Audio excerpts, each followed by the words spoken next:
of the past life. We don't remember the detail. That's just the basic essence.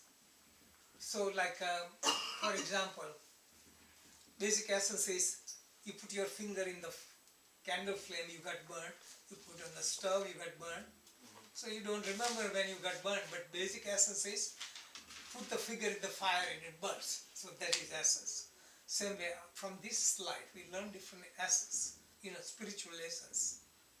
Like a hate does this, love does this. All kind of lessons we learn. That basic essence remains. If you learn the skill, some skill, like I think Karen would be a good example. Like you have some skill from previous life, in next life, you are born with natural talent. That's so many examples. But we see so many people with talents. How can you explain? How do they know this? So everything we learn, essential part comes. On Indian channel we see some young girls like 10-year-old and they teach scriptures. How could they do all kind of things? So all the memories continue. Karen, do you want to throw some light? I think you're absolutely right. I think because I know back in 1959 when I was 8 years old, there was no martial arts around here. There was nothing. And yet my dad came home and said to my brother, I heard about something called judo and I want to put you in it. And I knew what it was. I was jumping up and down, let me go, I have to do that. I knew what it was. And I didn't know what they were talking about, Yes. And I knew, and once they finally let me, they didn't let girls do that back then a lot. Yes. 1959 girls didn't Yes. wrestle with men, Yes. and they finally let me do it. And I was home the minute I stepped out on that mat, and I just was. Yes. And it always made perfect sense to me, Yes. but Yes. I look back now and say, what was that? I don't Yes. know.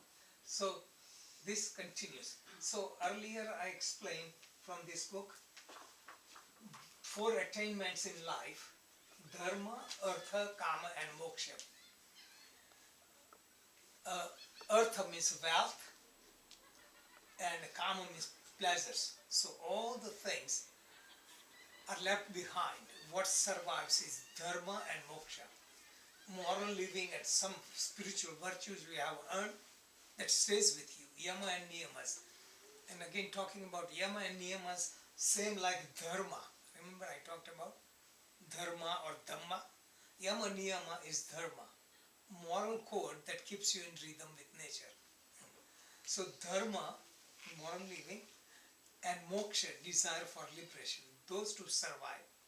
Okay, so that ties up that thing also. Okay, any other question? Okay, let's continue reading because that clarifies what I described earlier. Do you want me? Spiritual teachings of the masters are misinterpreted. Wealth and pleasure are interpreted as evil. People try to suppress natural urges, which produces internal conflict. Enjoying pleasure produces feelings of guilt, leading to self-loathing. They punish themselves by indulgence. After indulging, they repeat the cycle of guilt and suppression. Yes. So, first conditioning, mostly because of religion, is guilt, sin. And that is the things to be removed, because it's a guilt, sin. Why would God create this, It's like Randy said, enjoy your highs. Yeah, yeah. So if somebody's sex is evil, if that did not exist, nothing would exist in the world. Just so it's the misuse of it. So money is not evil, misuse of it, improper way of earning. So Buddha's first one, Shila, is ajivika, samyak ajivika, make living in the moral way. This is first reference. Okay. Spiritual masters do not condemn wealth or pleasure. Wealth should be earned by moral means and should be shared with others. Wealth and pleasure should be in line with Dharma. Slavery comes due to attachments. Many religious practitioners deny themselves the pleasure of the world. Their life becomes miserable and the suppression takes a perverted form. Okay. it's straightforward. Okay. One should balance life and follow the middle path of moderation. You will find contentment and will be able to transcend the world and focus on self. Indulgence, guilt, and suppression are a vicious cycle. Life and vitality are wasted in fighting natural tendencies. This is what most people do, fighting. I'm going on diet, I won't eat this, I won't do this. It doesn't last, they come back. It's just, so really if you want to deal with it, in the chapter before that, sanskaras, I have explained. So really you have to remove that addiction which is in the mind in the form of sanskaras, and also physiological sense, it builds a connection, neuro connection, and that becomes physiological. So like any addiction becomes physiological.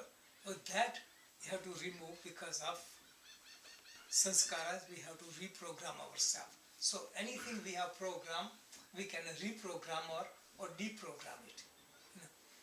Anywhere we are, There's, for an addict or an alcoholic, there's no such thing as moderation though, Shanti. yes, Because once they cross that line in their addiction, they can't moderate. They gotta stop completely. If yes, they don't stop completely, they're Yes. done.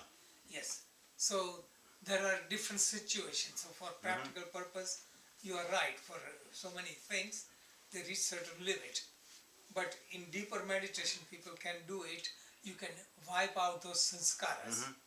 What is sanskaras? You know, how can you tell you have sanskaras?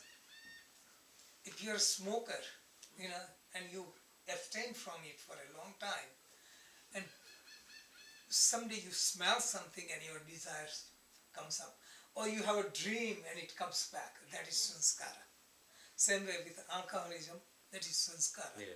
When sanskaras There's are, something that happens in a person's metabolism once they start and they become Yes. addicted. They can't go back into moderation Right. because they go back into the addiction all over again. Right. It's like Right. a vicious cycle they put themselves through. yes. So this is why I was telling earlier that one has to go through rehab program. Rehab program in anything, you know, abstain from it first physiologically, then mentally and emotionally, and then remove the sanskaras. And as long as sanskaras are there, it can sprout up anytime. Like say in our garden, we do nothing, you know, but spring comes and certain flowers Right, come by yeah. themselves, just because something is hidden inside. Sanskaras are like that, you know, it's hidden, and proper environment like heat and little water, everything sprouts up. So sanskaras are like that. Yeah. Yeah, good. Use the experiences of the world